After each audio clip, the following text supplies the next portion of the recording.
Hello guys, আসসালামু আলাইকুম। কেমন আছেন সবাই? আজকে চলে আসলাম নতুন একটা ভিডিও নিয়ে, একটা শর্ট ভিডিও। আমরা বগুড়াতে গিয়েছিলাম, সে ভিডিওটা নিশ্চয়ই আপনারা দেখেছেন, আর দেখে না থাকলে অবশ্যই দেখে নেবেন। তো সেখানে থাকা অবস্থায় আমরা ওখান থেকে বগুড়া যে বিখ্যাত ইসলাম মহস্তঘর বেহুলা লক্ষিন্দরের বাসঘর নামে পরিচিত সেই জায়গাটা ঘুরতে গিয়েছিলাম, জাদুঘর দেখতে গিয়েছিলাম। তো সেটার একটি শর্ট ভিডিও করেছি, কারণ সেখানে করতে গেলে ভিডিওটা অনেক লং হয়ে যায়, সেই জন্য আমরা একটু আলাদাভাবে করলাম। তো চলুন আমরা জাদুঘরটা দেখে নিই, আপনারাও দেখেন আমাদের সাথে।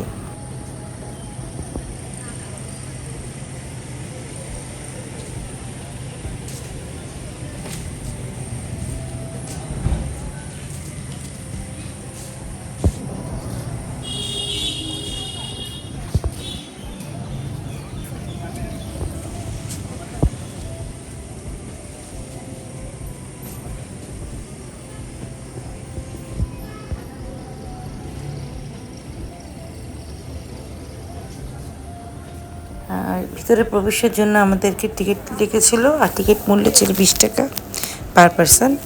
তো আমরা এখন ভিতরে প্রবেশ করছি এক এক করে।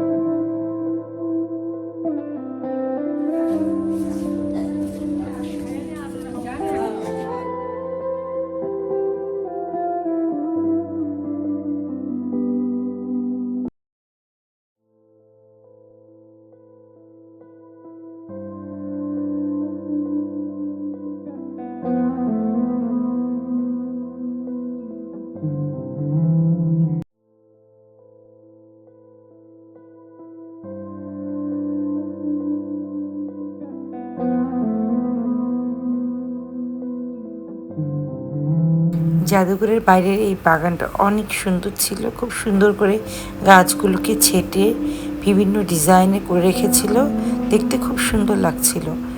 দুপাশেই খুব সুন্দর গাছ, ফুলের গাছ, জায়গাটাকে অনেক সুন্দর করে রেখেছিল।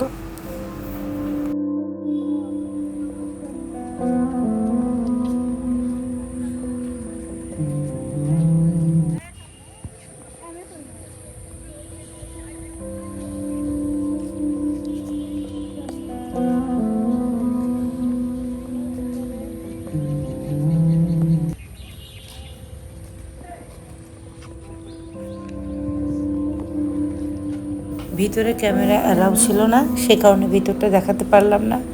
তো বাইরে যতটুকু পেরেছি আপনাদের দেখানোর চেষ্টা করেছি আমি। তো আমি ভিতরটা ঘুরে দেখে আসি, তারপরে আবার দেখা হচ্ছে।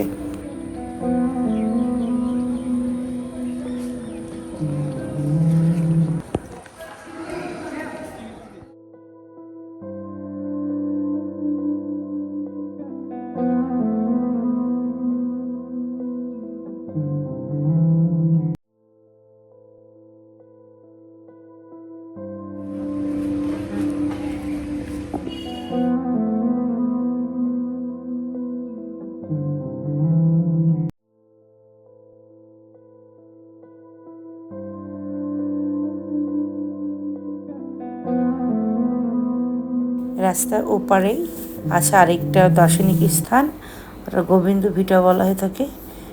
তো ওটা একটু ঘুরে দেখি।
আসলাম মহস্তাগর, যেখানে বেহুলা সুন্দরীর বাসর ঘর আছে বলে সবাই বলে থাকে ওই জায়গাটা।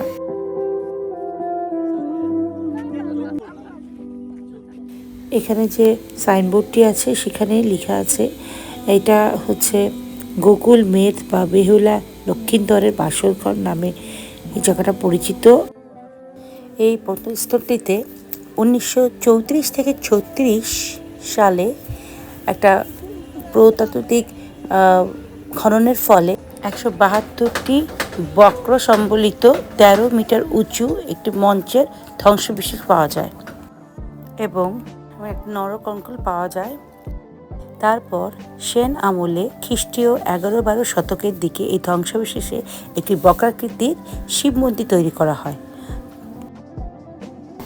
পরবর্তীতে এখানে মন্দির তৈরি হয়েছিল, এখন অবশ্য এখানে কিছুই নেই, সমতল ভূমি। তো আমরা উপরে উঠে সেটাই দেখলাম।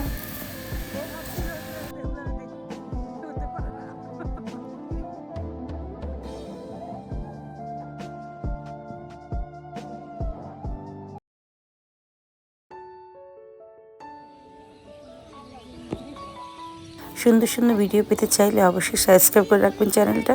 সবাই কমেন্ট করে জানাবেন কেমন হলো ভিডিওটা। সো ভিডিওটা তাহলে এখানে শেষ করছি।